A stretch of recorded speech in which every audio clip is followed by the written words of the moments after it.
अस्सलाम वालेकुम। आज हम अपना नेक्स्ट टॉपिक स्टार्ट करते हैं classification of proteins. Classification of proteins हम कई डिफरेंट टाइप्स से कर सकते हैं, कई डिफरेंट तरीके हमारे पास मौजूद होते हैं, लेकिन यहाँ पर हम जो क्लासिफिकेशन पढ़ने वाले हैं वो स्ट्रक्चरल बेसिस के लिहाज से है। अगर हम किसी और तरीके से करेंगे तो हमारे पास टाइप्स भी डिफरेंट हो जाएंगी। यहाँ पर स्ट्रक्चरल बेसिस के ऊपर अगर हम देखें तो हमारे पास प्रोटीन्स की दो टाइप्स आती हैं, दो क्लासिफिकेशन हम कर सकते हैं। First one is called fibrous protein, second one is called globular protein. अब फाइब्रस प्रोटीन को हम पहले एक दफ़ा डिटेल में देखेंगे, फिर उसके बाद हम at the and globular protein को भी देखेंगे और फिर हम आखिर पे इन दोनों का कंपैरिजन भी करेंगे। ठीक है, स्टार्ट करते हैं फाइब्रस प्रोटीन।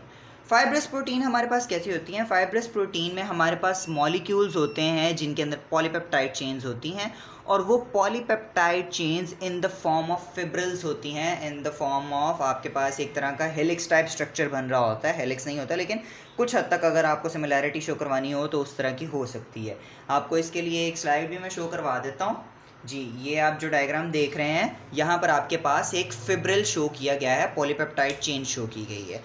नेक्स्ट हम देखते हैं हमारे पास फाइब्रस प्रोटीन्स जो सी होती हैं उनके अंदर सेकेंडरी स्ट्रक्चर मोस्ट इम्पॉर्टेंट होता है, लेकिन लाजमी नहीं है कि सिर्फ सेकेंडरी स्ट्रक्चर हो। ज़्यादातर सेकेंडरी स्ट्रक्चर ही हमारे पास शो हो रहा होता है, मोस्ट इम्पॉर्टेंट स्ट्रक्चर हमारे पास सेकेंडरी स्ट्रक्चर होता है। Next one is solubility.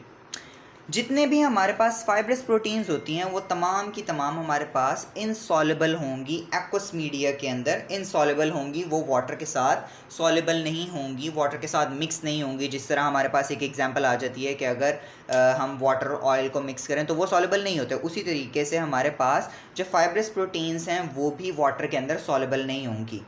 Next one is non crystalline. जितनी फाइब्रस प्रोटीन्स होती हैं इनका नेचर नॉन क्रिस्टलाइन होता है और ये इलास्टिक होती हैं, इलास्टिक प्रॉपर्टी शो कर रही होती हैं। आगे फाइब्रस प्रोटीन्स करती क्या हैं ह्यूमन बॉडी के अंदर या एनिमल बॉडी के अंदर, उनका काम क्या है? तो फाइब्रस प्रोटीन जो हमारे पास होती हैं वो स्ट्रक्चरल रोल्स प्ले करती हैं, स्ट्रक्चर्स बनाती हैं। डिफरेंट टाइप्स ऑफ स्ट्रक्चर्स होते हैं सेल्स के अंदर जो हमारे पास फाइब्रस प्रोटीन्स के ज़रिए बन रहे होते हैं। अब एग्जांपल्स के अंदर हम देखेंगे तो हम आपको हमें ये सारे शो हो जाएंगे। सिल्क फाइबर हमारे पास सबसे पहले आता है। जो सिल्क होता है वो सिल्क वर्म और स्पाइडर वेब, इन दोनों से, रेशम जो सा होता है वो रेशम के कीड़े से, और हमारे पास जो स्पाइडर का वेब होता है उससे भी हमारे पास सिल्क फाइबर आ सकता है। फिर उसके बाद मायोसिन होता है। मायोसिन मसल सेल्स के अंदर होता है। मायो मैंने लास्ट टाइम भी बताया था, जब भी हम वर्ड मायो पढ़ेंगे उसका मतलब होगा मसल। तो मायोसिन हमारे पास मसल सेल्स के अंदर मौजूद होता है और मायोसिन भी हमारे पास एक फाइब्रस प्रोटीन की ही एग्जाम्पल है। Next one is fibrin. Fibrin भी हम पहले देख चुके हैं कि फिब्रिन जो हमारे पास होता है वो ब्लड क्लॉटिंग के अंदर आ रहा होता है। जब हमने थ्रोम्बिन, फिब्रिन और फिब्रिनोजिन वगैरह, प्रोथ्रोम्बिन भी, हमने ये सारी एक स्ट्रक्चर भी पढ़ा था कि ये सारा एक्शन कैसे परफॉर्म होता है। ये जो प्रोटीन्स की इंपॉर्टेंट और फंक्शंस है उसके अंदर हमने ये डिटेल में देखा था। Next one is keratin. Keratin nails और हेयर्स के अंदर मौजूद होता है। हम एक दफ़ा एक फाइब्रस प्रोटीन को एक ग्राफिकल एनालिसिस के तौर पे ज़रा डिटेल में देख लेते हैं। ये आपको एक स्लाइड शो हो रही होगी।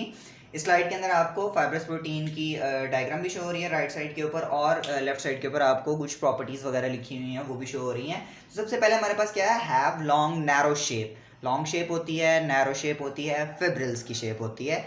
इनसॉल्युबल इन वाटर, वाटर के अंदर ये सॉल्युबल नहीं होने वाले। फिर उसके बाद एग्जांपल्स हैं सारी की सारी। कोलेजन्स फाउंड इन कनेक्टिव टिश्यूज, फिर उसके बाद makes up extra cellular matrix found in cartilage, ligaments, tendons etcetera. अब यहाँ पर जो मेकअप एक्स्ट्रा सेलुलर मैट्रिक्स है और फाउंड इन कार्टिलेजेस, लिगामेंट्स और टेंडन्स, ये हमें बता रहा है कि हमारे पास जो फाइब्रस प्रोटीन्स हैं वो हमारे पास सेलुलर स्ट्रक्चर्स बना रही हैं, बिल्डअप कर रही हैं। Next one is keratins. Keratin हमारे पास कहाँ पर मौजूद होता है? Found in hair, nail and bird feathers. ये चीज़ें हम देख चुके हैं और यही चीज़ें रिपीट हो रही हैं यहाँ पर। Next one is globular proteins. अब ग्लोबुलर प्रोटीन्स को समझाने के लिए ज़रा मैंने एक डिफरेंट अप्रोच की है ताकि मैं खुद एक दफ़ा एनालिसिस कर सकूँ कि किस तरीके से ज़्यादा बेहतर समझ आता है। तो काइंडली मुझे ज़रूर बताइएगा कि कमेंट बॉक्स में कि कौन सा वे बेटर रहा है, कि पहले एग्जाम्पल्स से लेके हम पढ़ें या फिर पहले पूरा स्ट्रक्चर पढ़ें और एट दी एंड हम एग्जाम्पल्स पढ़ें। तो हमारे पास सबसे पहले एग्जाम्पल्स में आती हैं एंजाइम्स, एंटीबॉडीज़, हार्मोन्स, हीमोग्लोबिन्स। ठीक है, हमारे पास ये सारी प्रोटीन्स मौजूद है जो कि ग्लोबुलर प्रोटीन्स की एग्जाम्पल्स हमारे पास मौजूद है। अब हम पहले शेप पढ़ते हैं। ग्लोबुलर प्रोटीन्स की शेप जोन सी होती है, या तो वो स्फेरिकल होती है या वो एलिप्सॉइडल होती है, क्योंकि मल्टीपल फोल्डिंग होती है। पॉलीपेप्टाइड चेन एक तरीके से मौजूद नहीं रहती, उसकी कई ज़्यादा मल्टीपल फोल्डिंग होती है। हीमोग्लोबिन जोन सी होती है हमारे पास, वो यहाँ पर ग्लोबुलर प्रोटीन के अंदर क्वाटनरी स्ट्रक्चर शो कर रही होती है हीमोग्लोबिन। तो यहाँ पर हमारे पास मल्टीपल पॉलीपेप्टाइड चेन्स होती हैं जो कि आपस में कॉइलिंग के बाद हमारे पास या तो स्फेरिकल या एलिप्सॉइडल, जिसे ग्लोबुलर भी बोल सकते हैं, ग्लोबुलर शेप हमारे पास शो करती हैं। नेक्स्ट हम देखते हैं कि ज़्यादातर हमारे पास यहाँ पर कौन सा प्राइमरी, सेकेंडरी, टर्शियरी और क्वाटरनरी स्ट्रक्चर में से ग्लोबुलर प्रोटीन्स हमारे पास कौन सा स्ट्रक्चर ज़्यादा शो करती हैं। तो यहाँ पर हमारे पास है tertiary structure is most important. Repeat करता चलूँ, मोस्ट इंपॉर्टेंट लिखा है, नॉट ऑल नहीं है, ठीक है, और सबके अंदर नहीं पाया जाएगा। अभी मैंने एग्जांपल भी कोट की थी, हीमोग्लोबिन का क्वाटरनरी स्ट्रक्चर मैंने कहा था, लेकिन वो एक ग्लोबुलर प्रोटीन है, तो ज़रूरी नहीं है कि हर ग्लोबुलर प्रोटीन का टर्शियरी स्ट्रक्चर ही हो, लेकिन ये ज़रूर है कि मोस्टली ग्लोबुलर प्रोटीन्स का स्ट्रक्चर जो होता है वो हमारे पास टर्शियरी स्ट्रक्चर आ रहा होता है। सॉल्युबिलिटी देखते हैं अब हमारे पास। जो हमारे पास ग्लोबुलर प्रोटीन्स होती हैं ये ऑपोजिट अप्रोच रखती हैं फाइब्रस प्रोटीन्स के मुकाबले में, और इनकी सॉल्युबिलिटी एक्वस मीडिया के अंदर होती है। ये सिर्फ एक्वस मीडिया के अंदर नहीं बल्कि अल्कोहल, क्लोरोफॉर्म, ऑर्गेनिक्स जो हमारे पास मीडिया होता है उसके अंदर भी सॉल्युबल होते हैं।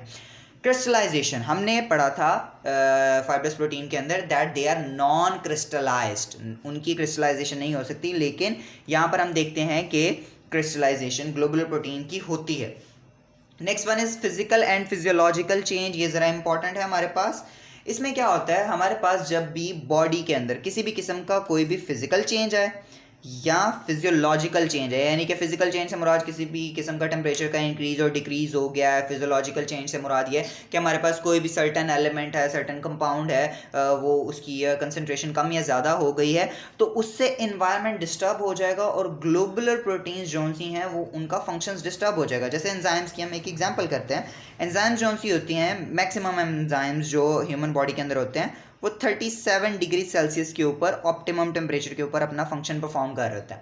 यही टेम्परेचर अगर 38, 39 हो जाए तो एंजाइम्स काम नहीं करने वाले। यही चीज़ यहाँ पर बताई जा रही है कि हमारे पास जितने भी ग्लोबुलर प्रोटीन्स हैं उनका फंक्शन डिस्टर्ब हो जाता है जैसे ही हमारे पास फिजिकल या फिजियोलॉजिकल चेंज आता है। अब एक ग्राफिकल एनालिसिस के तौर के ऊपर एक स्लाइड आपको शो कर रहा हूँ जी। ये स्लाइड देखें, इसके अंदर सबसे पहली लाइन देखें, have complex tertiary and sometimes quaternary structures. Quaternary structure sometimes है, मोस्ट इंपॉर्टेंट टर्शियरी स्ट्रक्चर है। फिर उसके बाद क्या, फोल्डेड इनटू स्फेरिकल शेप, यानी कि एक ही जो हमारे पास जो चेन्स होंगी वो चेन्स फोल्ड करती जाएंगी और हमारे पास स्फेरिकल, एलिप्सॉइडल और ग्लोबुलर शेप हमारे पास आ जाएगी। उसके बाद क्या है, usually soluble as hydrophobic side chains is center of structure. हमारे पास क्या है, ये यूजुअली सॉल्युबल है, और उसका रीजन भी यहाँ पे मैंने कोट कर दिया। क्यों? क्योंकि हाइड्रोफोबिक जो हमारे पास अमाइनो एसिड्स होते हैं, हाइड्रोफोबिक जो प्रोटीन का साइड होता है वो इनसाइड होता है ग्लोबुलर शेप के, आउटसाइड हाइड्रोफिलिक होता है। इस चीज़ को इन डिटेल मैंने लास्ट वीडियो के अंदर एक्सप्लेन किया हुआ है, तो जिसके अंदर प्राइमरी, सेकेंडरी, क्वाटरनरी और टर्शियरी स्ट्रक्चर हमने डिस्कस किया था। तो काइंडली अगर ये टॉपिक यहाँ पे ये हाइड्रोफोबिक और हाइड्रोफिलिक इंटरेक्शन नहीं समझ आ रही तो पहले वो वीडियो देख लें, उससे आपको अंदाज़ा हो जाएगा। Next one is roles in metabolic reactions. Enzymes metabolic reaction करवा रहे हैं, हमारे पास हार्मोन्स है बहुत ज़्यादा जो हमारे पास मेटाबॉलिक रिएक्शंस को रेगुलेट कर रहे हैं। एंजाइम्स जो होते हैं वो कंट्रोल कर रहे होते हैं हमारे पास, और जो हमारे पास हार्मोन्स होते हैं वो रेगुलेट कर रहे होते हैं।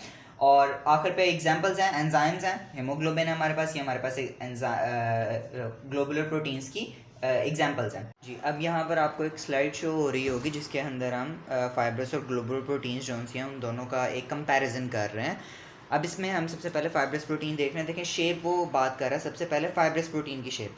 फाइब्रस प्रोटीन की शेप क्या आ रही है, long and narrow fibril shape, जो हम ऑलरेडी कर चुके हैं। फिर उसके बाद ग्लोबुलर प्रोटीन है हमारे पास, ग्लोबुलर प्रोटीन की राउंडेड, स्फेरिकल और ग्लोबुलर शेप। फिर उसके बाद है रोल। रोल हमारे पास फाइब्रस प्रोटीन के अंदर क्या आता है, स्ट्रक्चरल रोल है हमारे पास, जो हम पहले कर गए हैं, साइटोस्केलेटन वगैरह की फॉर्मेशन टाइप होती हैं। फिर उसके बाद ग्लोबुलर प्रोटीन का जो रोल है वो हमारे पास फंक्शनल रोल है as catalyst and transport materials. Catalyst में हमारे पास एंजाइम्स आ जाते हैं और ट्रांसपोर्ट मटीरियल्स में हम हीमोग्लोबिन कर चुके हैं कि हीमोग्लोबिन भी हमारे पास एक ग्लोबुलर प्रोटीन की ही एक एग्जाम्पल है और हीमोग्लोबिन ट्रांसपोर्ट भी कर रही है सब्सटेंसेस की।